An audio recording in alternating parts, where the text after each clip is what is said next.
तो आइए जानते हैं देश और विदेश की 10 बड़ी खबरों के बारे में सिर्फ 5 मिनट में। अगर अब तक आपने चैनल को सब्सक्राइब नहीं किया तो सब्सक्राइब करके रख ले और वीडियो को लाइक कर दे। एसबीआई ने स्पेशल एफडी योजना अमृत कलश की बढ़ाई लास्ट डेट अब 15 अगस्त तक कर सकेंगे इन्वेस्ट, समझे बेनिफिट।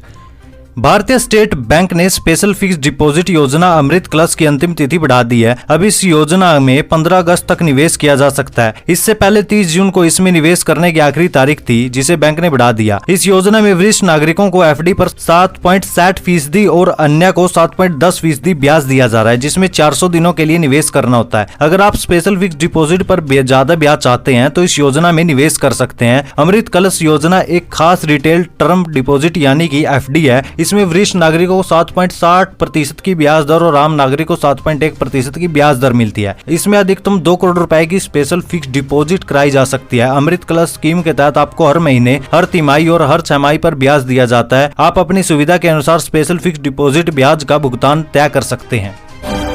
एनपीएस के नियमों को बदल सकती है सरकार, कर्मचारियों को जल्द मिल सकती है ये बड़ी सौगात। पुरानी पेंशन योजना ओपीएस की बढ़ती मांग के बीच केंद्र सरकार कर्मचारियों को न्यूनतम सुनिश्चित पेंशन की गारंटी देने के लिए राष्ट्रीय पेंशन प्रणाली एनपीएस के नियमों में बदलाव कर सकती है। सरकार एनपीएस के नियमों में बदलाव कर कर्मचारियों को 40% से 45% सुनिश्चित न्यूनतम पेंशन देने के नए फॉर्मूले पर काम कर रही है। इसके तहत सरकारी कर्मचारियों को न्यूनतम पेंशन उनकी सेवानिवृत्ति से पहले प्राप्त अंतिम वेतन के आधार पर तय की जा सकती है। जानकारी के मुताबिक 6 अप्रैल को वित्त मंत्रालय ने कहा था कि नेशनल पेंशन स्कीम एनपीएस की समीक्षा के लिए कमेटी बनाई गई है। इसी कमेटी की समीक्षा के बाद सरकार तय करेगी कि पुरानी पेंशन योजना को वापस लागू किया जाए या नहीं। रिपोर्ट के मुताबिक फिलहाल वित्त सचिव के नेतृत्व में गठित ये समिति एनपीएस की समीक्षा कर रही है। इससे पहले 24 मार्च को संसद में वित्त विधेयक पेश करते हुए वित्त मंत्री निर्मला सीतारमण ने नई पेंशन योजना की समीक्षा करने की बात भी कही थी। वल्लभ भाई पटेल चेस्ट इंस्टीट्यूट में आई विभिन्न पदों पर भर्ती, 10वीं पास करें अप्लाई। नौकरी की तलाश कर रहे युवाओं के लिए एक बड़ी खुशखबरी है। वल्लभ भाई पटेल चेस्ट इंस्टीट्यूट दिल्ली वीपीसीआई की तरफ से विभिन्न पदों पर भर्ती के लिए आवेदन आमंत्रित किए गए हैं। यदि आप भी आवेदन भेजना चाहते हैं तो आपको ऑफलाइन माध्यम से आवेदन करना होगा। आप डाक के जरिए भी अपने आवेदन पत्र भेज सकते हैं। और ध्यान रहे कि उम्मीदवार स्नातक पास होना चाहिए तथा उन्हें कंप्यूटर का ज्ञान भी होना चाहिए। उम्मीद 10वीं पास होना चाहिए तथा उसके पास लाइब्रेरी अटेंडेंट का सर्टिफिकेट होना चाहिए। आवेदक 12वीं पास तथा कंप्यूटर पर अंग्रेजी टाइप में 35 शब्द प्रति मिनट या हिंदी टाइप में 30 शब्द प्रति मिनट की गति होनी चाहिए। आवेदक 12वीं पास होना चाहिए और उसके पास मोटर वाहन लाइसेंस व 3 साल का अनुभव होना चाहिए। ये भर्ती फार्मेसी, स्टेनोग्राफी, ड्राइवर, जूनियर सहायक, लाइब्रेरी अटेंडेंट, सीनियर असिस्टेंट सहायक, सेक्शन ऑफिसर के आधार पर है। सत्यपाल मलिक बोले, अदानी के पास जो पैसे हैं वे प्रधानमंत्री का, विपक्षी एकता से सरकार में खलबली। पूर्व राज्यपाल सत्यपाल मलिक ने गुरुवार को प्रधानमंत्री नरेंद्र मोदी पर निशाना साधा। कहा कि अदानी के पास जो पैसे हैं वे प्रधानमंत्री के हैं, विपक्ष की एकता से मोदी सरकार में खलबली मची हुई है। सरकारी तंत्र का दुरुपयोग कर विपक्षी नेताओं के घरों में छापे मारकर उन्हें परेशान किया जा रहा है। ये बातें उन्होंने गुरुवार को सांपला के सर छोटूराम संग्रहालय में कही। वह किसान मजदूर द्वारा मोर्चे की महापंचायत में बतौर मुख्य अतिथि बोल रहे थे। उन्होंने कहा कि जब तक सत्ता में भागीदारी नहीं होगी हमें एकता कायम रखनी होगी। किसान मजदूर का मेरा वर्ग और अपने अंदर जब तक एकता कायम नहीं करेगा तब तक सत्ता में भागीदारी होना बहुत मुश्किल है। उन्होंने कहा कि न चुनाव लड़ूंगा और न ही किसी पार्टी में जाऊंगा, लेकिन जो भाजपा को हरा रहा होगा उसकी मदद करेंगे। केंद्रीय मंत्री संजीव बलियान को लेकर पूर्व राज्यपाल ने व्यक्तिगत हमला कर दिया। उन्होंने कहा कि उनके खानदान को 10 बार मकसूदपुर थाने में छुड़वा चुके हैं। ये छोड़ के देखे ना पार्टी, एक बार पार्टी छोड़कर दूसरी जगह जाने फिर सरवाइव करना आसान नहीं होता। विपक्षी एकता की मेगा मीटिंग से पहले घमासान आम आदमी पार्टी की शर्तों पर कांग्रेस जेडीयू ने दिखाए तेवर, बीजेपी ने कसा तंज। 2024 में होने वाले लोकसभा चुनाव से पहले बिहार के पटना में विपक्षी दलों की 23 जून को अहम बैठक होने वाली है। इस बैठक में अलग अलग पार्टियों के नेता पहुंचने शुरू हो गए हैं। इसी बीच आम आदमी पार्टी के सूत्रों से खबर आई है कि अध्यादेश पर कांग्रेस राज्यसभा में अगर आम आदमी पार्टी का समर्थन नहीं करेगी तो आम आदमी पार्टी इस विपक्षी बैठक से बायकॉट करेगी। सूत्रों के मुताबिक आम आदमी पार्टी के इस बयान के बाद कांग्रेस की भी प्रतिक्रिया सामने आई है। कांग्रेस ने कहा कि विपक्षी दलों की बैठक में सिर्फ अगले साल होने वाले लोकसभा चुनाव को लेकर चर्चा की जाएगी, न कि अध्यादेश पर। कांग्रेस के वरिष्ठ नेता और पूर्व सांसद संदीप दीक्षित ने मुख्यमंत्री अरविंद केजरीवाल पर तंज कसते हुए कहा कि ये बैठक देश की तमाम राजनीतिक पार्टियों की बैठक है जिनको देश की चिंता है, न कि सौदेबाजी करने वालों की।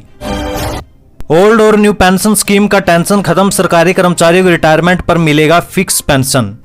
सरकारी कर्मचारियों के लिए खुशखबरी है। न्यू पेंशन स्कीम का भारी विरोध को देखते हुए केंद्र सरकार अब सरकारी कर्मचारियों को रिटायरमेंट पर फिक्स पेंशन देने की योजना पर काम कर रही है। सरकारी सूत्रों के मुताबिक मोदी सरकार न्यू पेंशन स्कीम एनपीएस में बदलाव कर सरकारी कर्मचारियों को रिटायरमेंट के बाद एक तय राशि फिक्स पेंशन देने की योजना बना रही है। इसके लिए बदलाव पर काम शुरू हो गया है। मिली जानकारी के मुताबिक सरकार कर्मचारियों को लास्ट ड्रॉन सैलरी का 40% से 45% न्यूनतम पेंशन देने का आश्वासन दे सकती है। इसके लिए सरकार एनपीएस में बदलाव करेगी। आपको बता दें कि सरकार ने एनपीएस की समीक्षा के लिए अप्रैल में कमेटी गठित की थी। फाइनेंस सेक्रेटरी की अध्यक्षता में कमेटी न्यू पेंशन स्कीम की समीक्षा कर रही है। कई गैर बीजेपी राज्य न्यू पेंशन स्कीम को खत्म करने व अपने कर्मचारियों को ओल्ड पेंशन स्कीम देने का ऐलान कर रहे हैं। इससे सरकार की टेंशन बढ़ गई है।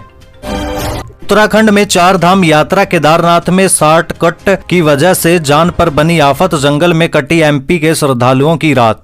उत्तराखंड में 4 धाम यात्रा के लिए तीर्थयात्रियों में भारी उत्साह। बद्रीनाथ, गंगोत्री, यमुनोत्री सहित 4 धामों में एमपी, दिल्ली, एनसीआर, यूपी सहित कई राज्यों से तीर्थयात्रियों की भारी भीड़ है। इसी के बीच केदारनाथ धाम से बड़ा अपडेट आया। केदारनाथ धाम पर जा रहे एमपी के तीर्थयात्री ने दर्शन के बाद शॉर्टकट रास्ता अपनाया, लेकिन केदारनाथ रूट पर शॉर्टकट रास्ते की वजह से उनकी जान आफत पर आ गई है। शॉर्ट रास्ते में रास्ता भूलने की वजह से श्रद्धालुओं की जंगल में रात कटी। हालांकि श्रद्धालुओं को एसडीआरएफ की ओर से रेस्क्यू कर लिया गया था। 21 जून बुधवार को मध्य रात्रि चौकी भीमला द्वारा एसडीआरएफ को सूचित किया गया कि गरु चोटी व रामबाड़ा के बीच नदी में कुछ यात्री फंसे हुए हैं। अत्यंत विषम परिस्थितियों का सामना कर एसडीआरएफ रेस्क्यू टीम द्वारा चारों यात्रियों को खोज निकाला गया।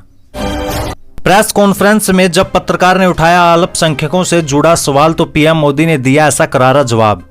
पीएम मोदी ने अमेरिका विजिट के दौरान राष्ट्रपति जो बाइडेन के साथ ज्वाइंट प्रेस कॉन्फ्रेंस की। इस दौरान सभी को इंतजार था कि पीएम मोदी जब पत्रकारों से मुख्ताब होंगे तो क्या सवाल पूछे जाएंगे। इस दौरान एक महिला पत्रकार ने पीएम मोदी से भारत में अल्पसंख्यकों की स्थिति के बारे में जब सवाल पूछा तो पीएम मोदी ने ऐसा करारा जवाब दिया कि बीच में ही ताली बज उठी। इस दौरान राष्ट्रपति बाइडेन भी पीएम मोदी का जवाब ध्यान से सुन रहे थे। पीएम मोदी से विदेशी पत्रकार ने भारत में कथित रूप से अल्पसंख्यकों से भेदभाव से जुड़ा सवाल किया। इस पर पीएम मोदी ने उस महिला पत्रकार के सवाल को धैर्यपूर्वक सुना और फिर जवाब देना शुरू किया। पीएम मोदी ने कहा कि लोकतंत्र हमारी रगों में है, हम लोकतंत्र को जीते हैं। हमारा यहाँ लोकतंत्र में जाति, पंथ या धर्म के आधार पर किसी के साथ भेदभाव का सवाल ही नहीं। पीएम मोदी ने राष्ट्रपति की ओर इशारा करते हुए कहा कि जैसे राष्ट्रपति बाइडेन ने कहा कि लोकतंत्र भारत और अमेरिका के डीएनए में है, इसलिए भेदभाव को कोई सवाल ही नहीं है। हमारा देश संविधान से चलता है। पीएम मोदी ने यह भी कहा कि हमारी सरकार सबका साथ, सबका विकास, सबका विश्वास, सबका प्रयास के सिद्धांत पर चलती है और भारत के लोकतांत्रिक मूल्यों में कोई भेदभाव नहीं है। अमेरिकी संसद से पीएम मोदी ने लगाई दहाड़ आतंकवाद, लोकतंत्र और रूस यूक्रेन का किया जिक्र। देश के प्रधानमंत्री नरेंद्र मोदी अमेरिकी दौरे पर हैं। उन्होंने यूएस से कांग्रेस अमेरिकी संसद को संबोधित किया। उन्होंने अपने ऐसे ऐतिहासिक संबोधन में पीएम मोदी ने कई बातों का जिक्र भी किया। करीब 1 घंटे के संबोधन के बीच में अमेरिकी संसद में मोदी मोदी के नारे लगते रहे। पीएम मोदी ने कहा कि 1 सदी तक हम रक्षा सहयोग से दूर रहे, अब संयुक्त राज्य अमेरिका हमारा सबसे महत्वपूर्ण रक्षा साझेदार बन गया। उन्होंने कहा कि जब मैं प्रधानमंत्री बनने के बाद पहली बार यहाँ आया था तो भारत 10वीं सबसे बड़ी अर्थव्यवस्था थी। आज भारत 5वीं सबसे बड़ी अर्थव्यवस्था है। पीएम मोदी ने कहा कि अमेरिकी कांग्रेस को संबोधित करना एक बड़ा सम्मान है। इस सम्मान के लिए मैं भारत की 1.4 अरब जनता के प्रति हार्दिक आभार व्यक्त करता हूं। मैं देख रहा हूं कि आप में से लगभग आधे लोग 2016 में यहां थे। मैं दूसरे आधे हिस्से में पुराने दोस्तों और नए दोस्तों का उत्साह भी देख सकता हूं। भारत में बनेंगे फाइटर प्लेन के इंजन। पीएम मोदी के अमेरिकी दौरे के बीच बड़ी डिफेंस डील।